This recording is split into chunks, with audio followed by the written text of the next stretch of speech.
Au Québec, les indices d'inflammabilité sont très élevés. Ils pourraient passer à extrême pour plusieurs régions au cours des prochains jours. La SOPFEU, la Société de protection des forêts contre le feu, nous dit que la semaine à venir risque d'être critique.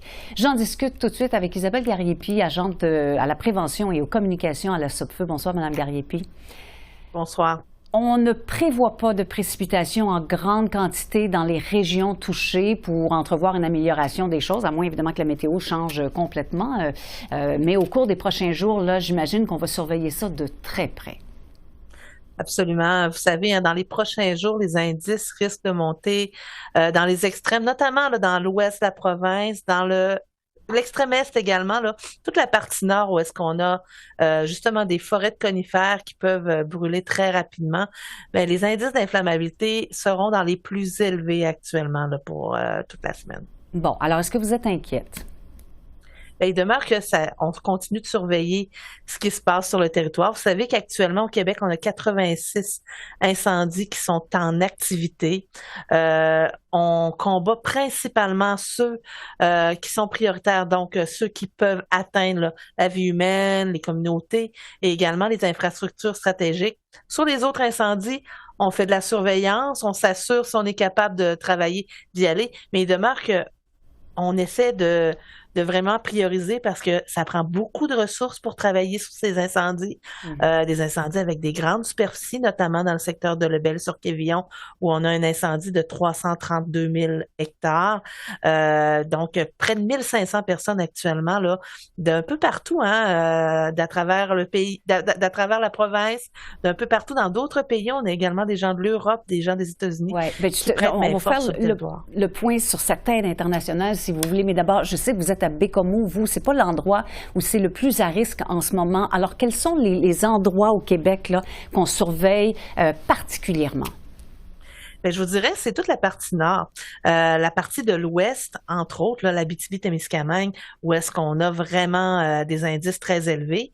Mais il reste qu'au courant de la semaine, c'est à peu près toute la partie nord, notamment même l'est de la province pourrait être touché par ces indices-là. Mm-hmm. On a des incendies en activité sur toute cette partie-là également, des plus grands dans l'ouest, mais on en a également dans l'est de la province. Alors, est-ce qu'on pourrait prévoir des nouvelles évacuations ou est-ce qu'il y a des gens qui viennent de revenir chez eux, là, à qui on pourrait demander de repartir, de quitter la maison à nouveau? Et vous savez, la SOPFEU continue d'informer les municipalités à cet effet-là au niveau de qu'est-ce qui se passe en forêt, les indices qu'on a. Il y a toujours de la collaboration qui est faite pour leur donner le plus d'informations possible sur la progression. Il y a du travail qui a quand même été fait dans les parties près des municipalités parce que on a des incendies qui ont débuté au début du mois de juin sur lesquels on travaille depuis pour essayer au moins de ralentir ce qui pourrait aller vers les municipalités, mais on continue de leur donner le plus d'informations possible, puis il pourrait arriver qu'ils reprennent des décisions justement d'évacuation à ce moment-là. Nous, notre rôle, c'est vraiment d'être transparent sur qu'est-ce qui s'en vient avec les municipalités. Là. Bon, alors parlons-en de l'aide internationale, vous l'avez mentionné là, il y a un instant. Est-ce que, parce qu'il y a beaucoup de pompiers qui viennent de plusieurs pays du monde entier qui sont actuellement chez nous pour lutter contre ces incendies, est-ce qu'on commence à sentir les effets de cette aide-là? Il est certain qu'à cette partie-là où est-ce qu'on a beaucoup de travail terrestre à faire, c'est cette aide internationale-là est vraiment la bienvenue. Ça nous permet d'avoir plus de ressources pour travailler dans des incendies de grande superficie. Il faut penser là, que c'est des centaines et des centaines de kilomètres qu'on doit couvrir là, avec nos pompiers au sol. On a également besoin là, de support aérien comme des hélicoptères qui viennent nous aider. Il y a du travail qui se fait avec des outils manuels. Fait que plus on a de gens pour travailler avec nous, plus c'est intéressant. Puis il y a également le fait que nos pompiers travaillent depuis plusieurs jours. Fait qu'il faut aussi assurer une espèce de rotation où est-ce que pour que les gens puissent se reposer parce qu'ils vont retourner ensuite au travail. On a du travail pour pas mal toute la saison cette année. Là. Alors, au moment où on se parle, Mme Gariepi, là, quelles sont les mesures qui sont prises? Parce qu'il y a toutes sortes de façons de lutter contre les incendies. Bien sûr, vous arrosez. Je sais qu'il y a des endroits où on a dû creuser des digues autour de certains villages. Alors, qu'est-ce que vous faites? Qu'est-ce qui est fait en ce moment? En fait, actuellement, le travail, là, notamment, tout dépendant de où un incendie est rendu. Si on est avec un incendie hors de contrôle, on peut encore faire de l'arrosage avec avion-citerne pour certains secteurs.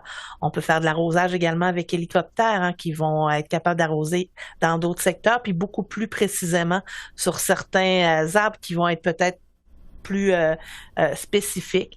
On a également les pompiers au sol qui, eux, là, font un travail vraiment important pour l'extinction de l'incendie ou l'extinction de bordure.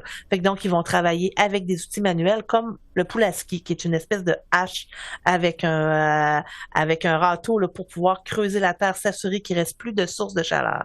L'eau est également importante. Fait que donc, on va travailler avec des motopompes, on va aller chercher de l'eau dans les rivières, dans les ruisseaux pour nous aider à arroser sur les secteurs. Puis vous en avez parlé, on peut faire également des bordures où est-ce qu'on va couper des arbres pour faire une zone coupe-feu. Puis il y a du travail également qui peut se faire, là, ça c'est arrivé, mais il faut avoir les conditions optimales pour le faire. À ce moment-là, on va travailler avec le feu. On va combattre le feu par le feu, en fait.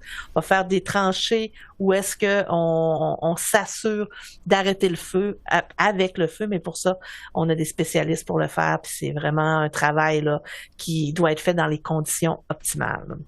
Et il faut dire aussi qu'il y a bien des régions où on a interdit carrément l'accès en forêt en ce moment, bien des endroits où les gens n'ont pas le droit de se rendre.